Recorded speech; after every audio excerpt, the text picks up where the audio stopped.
In this lesson I want to talk about electronic keyboards rather than guitars. Even with a cheap electronic keyboard, you should have a style selection. If I press that, it brings me up a menu here: pop and rock, ballad, dance, swing and jazz, R&B, etc. If I pick ballad, I get a sub menu and I've got love song. So I'll choose that, exit there. It gives me the settings of 70 beats per minute. There's the bar counter on the top right, and all the other settings related to that particular style.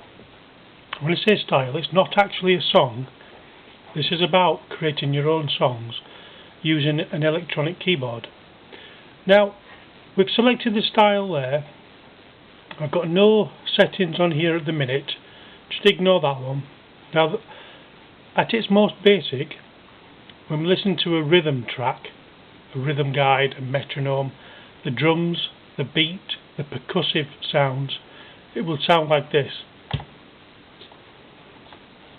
So that ballad track, that's what the rhythm sounds like to it.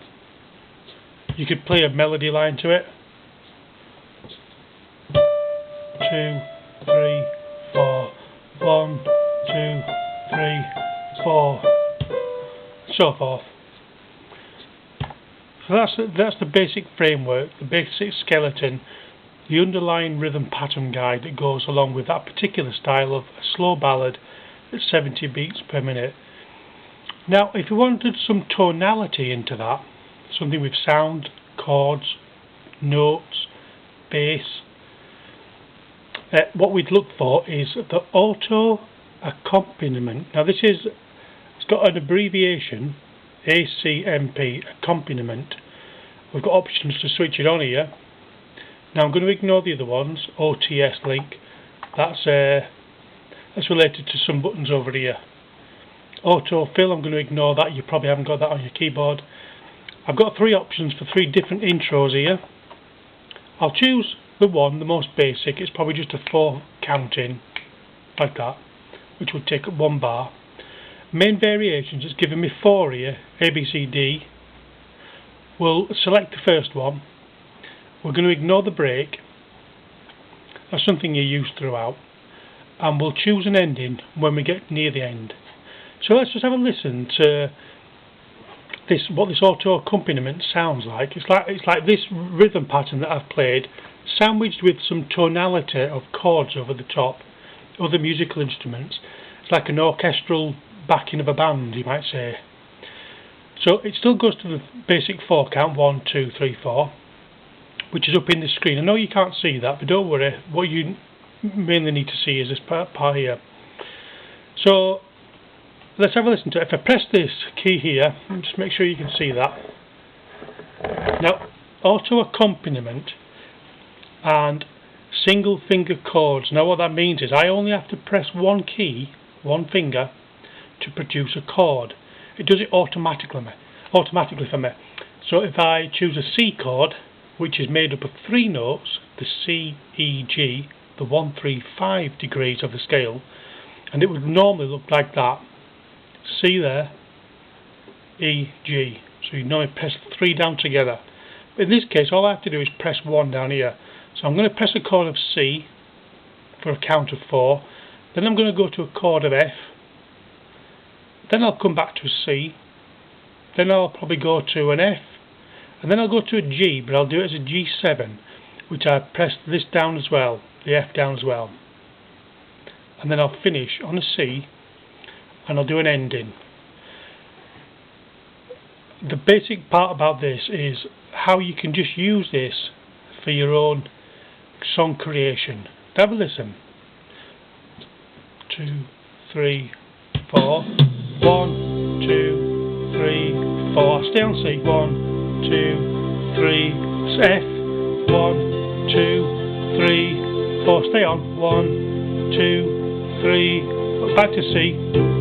2, 4. I'm going to go to a G7 now. 1, 2, 3, 4, C. G7, going forward now. 1, 2, 3, 4, C, 2, 3, 4, and then ending.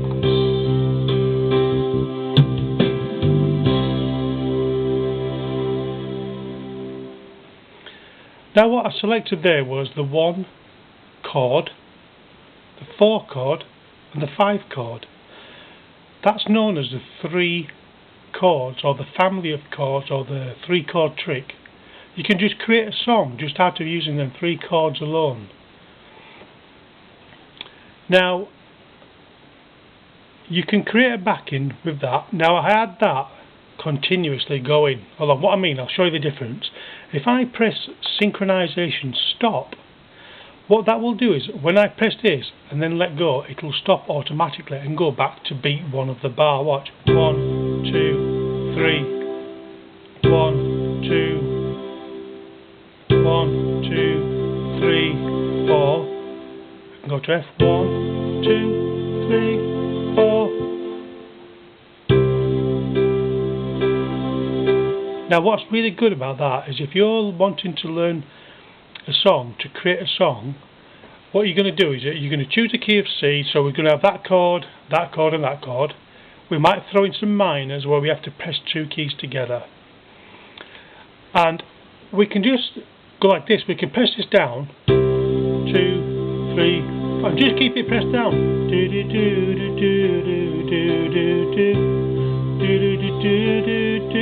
So we want to change. You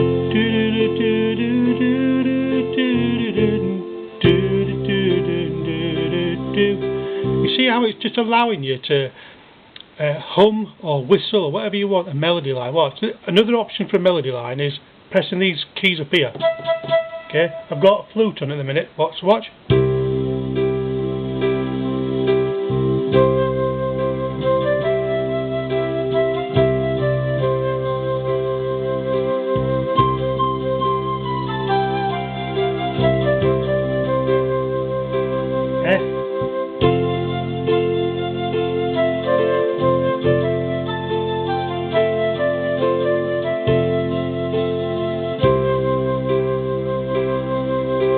End.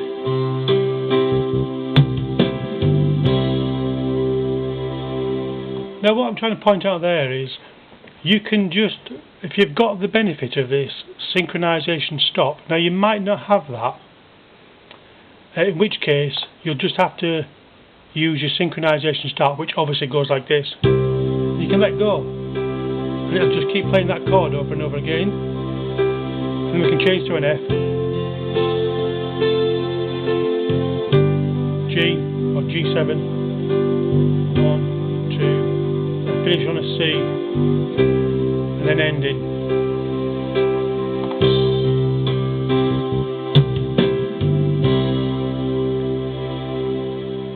So as you can see, both methods have advantages and disadvantages when it comes to the synchronization start or synchronization stop for when we want to just play chunk by chunk. Now with this keyboard I can record my songs. Now on this particular one I have to press record and stop together, and it creates a brand new song waiting for me to make different layers of that song. Now for the first layer I have to keep a finger on there and press these buttons here.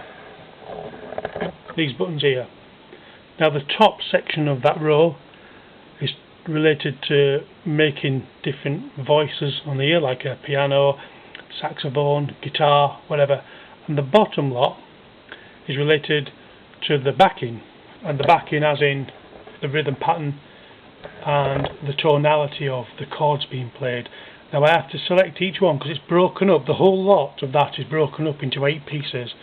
The rhythm, the bass that's in here, the chords that are in here, so I have to select them all, and it all just comes as one.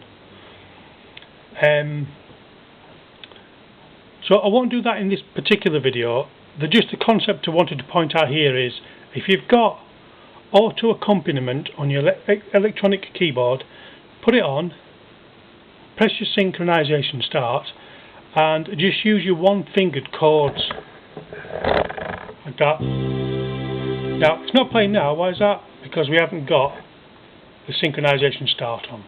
Or in fact, let's put stop on. Now I can select where I want to go next. I can think about that. I might want a D minor. 3, 4, 1, 2, 3, 4. The D minor, that's the 2 chord, would take me to the 5 chord, which is the G, but I'm going to play it as a G7, a dominant 7. And that would want to resolve to the 1, 2, 3, 4, end.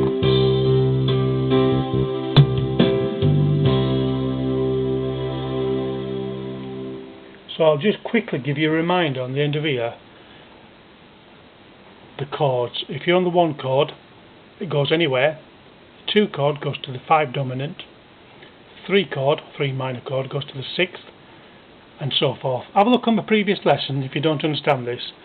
It's just a general guide as to where the chords go after one another. They all generally lead back home to the root, the first chord that you play. That's the root, the home, the bass, whatever you want to call it. And it just gives it a good form for a song. Gives it beginning, middle and end. Okay, I'll leave it at that. If you've got any questions, please let me know and I'll see if I can answer them for you. And the next lesson I do, I'll get into recording a particular backing track. So thank you very much for watching.